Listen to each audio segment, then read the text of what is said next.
ಕಾಲದಲ್ಲಿ ಯೇಸು ಯೋಹಾನನಿಂದ ಸ್ನಾನ ಮಾಡಿಸಿಕೊಳ್ಳಬೇಕೆಂದು ಗಲಿಲಾಯದಿಂದ ಯೋರ್ದಾನ್ ಹೊಳೆಗೆ ಬಂದನು.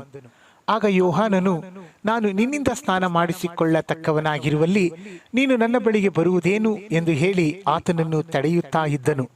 ಆದರೆ ಯೇಸು ಅವನಿಗೆ, ಸದ್ಯಕ್ಕೆ ಒಪ್ಪಿಕೋ, ಹೀಗೆ ನಾವು ಎಲ್ಲಾ ಧರ್ಮವನ್ನು ನೆರವೇರಿಸತಕ್ಕದಾಗಿದೆ ಎಂದು ಹೇಳಿದಾಗ ಅವನು ಒಪ್ಪಿಕೊಂಡನು. ಯೇಸು ಸ್ನಾನ ಮಾಡಿಸಿಕೊಂಡ ಕೂಡಲೇ ನೀರಿನಿಂದ ಮೇಲಕ್ಕೆ ಬರಲು ಇಗೋ, ಆಕಾಶವು ತೆರೆಯಿತು ಮತ್ತು ದೇವರ ಆತ್ಮ ಪಾರಿವಾಳದ ಹಾಗೆ ಇಳಿದು ತನ್ನ ಮೇಲೆ ಬರುವುದನ್ನು ಕಂಡನು.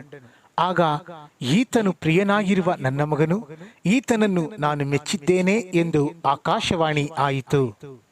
ಆಗ ಯೇಸು ಸೈತಾನನಿಂದ ಶೋಧಿಸಲ್ಪಡುವುದಕ್ಕಾಗಿ ಆತ್ಮನು ಆತನನ್ನು ಅಡವಿಗೆ ಒಯ್ದನು. ಆತನು 40 ದಿವಸ ಹಗಲಿರುಳು ಉಪವಾಸವಿದ್ದ ತರುವಾಯ ಆತನಿಗೆ ಹಸಿವಾಯಿತು. ಆಗ ಆ ಶೋಧಕನು ಆತನ ಬಳಿಗೆ ಬಂದು, ನೀನು ದೇವರ ಮಗನಾಗಿದ್ದರೆ ಈ ಕಲ್ಲುಗಳು ರೊಟ್ಟಿಯಾಗುವಂತೆ ಅಪ್ಪಣೆ ಕೊಡು ಎಂದು ಹೇಳಲು ಆತನು, ಮನುಷ್ಯನು ರೊಟ್ಟಿ ತಿಂದ ಮಾತ್ರದಿಂದ ಬದುಕುವುದಿಲ್ಲ, ದೇವರ ಬಾಯಿಂದ ಹೊರಡುವ ಪ್ರತಿಯೊಂದು ಮಾತಿನಿಂದಲೂ ಬದುಕುವನು ಎಂದು ಬರೆದದೆ ಅಂದನು.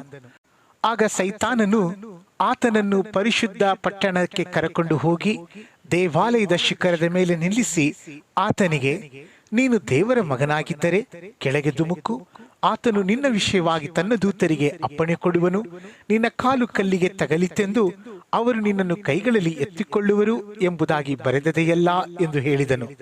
ಅದಕ್ಕೆ ಯೇಸು, ನಿನ್ನ ದೇವರಾಗಿರುವ ಕರ್ತನನ್ನು ಪರೀಕ್ಷಿಸಬಾರದು ಎಂಬುದಾಗಿ ಸಹ ಬರೆದದೆ ಅಂದನು.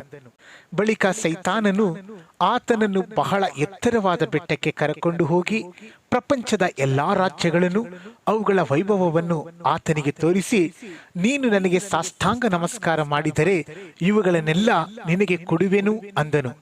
ಯೇಸು ಅವನಿಗೆ, ಸೈತಾನನೇ, ನೀನು ತೊಲಗಿ ಹೋಗು, ನಿನ್ನ ದೇವರಾಗಿರುವ ಕರ್ತನಿಗೆ ಅಡ್ಡಬಿದ್ದು ಆತನೊಬ್ಬನನ್ನೇ ಆರಾಧಿಸಬೇಕು ಎಂಬುದಾಗಿ ಬರೆದದೆ ಎಂದು ಹೇಳಿದನು.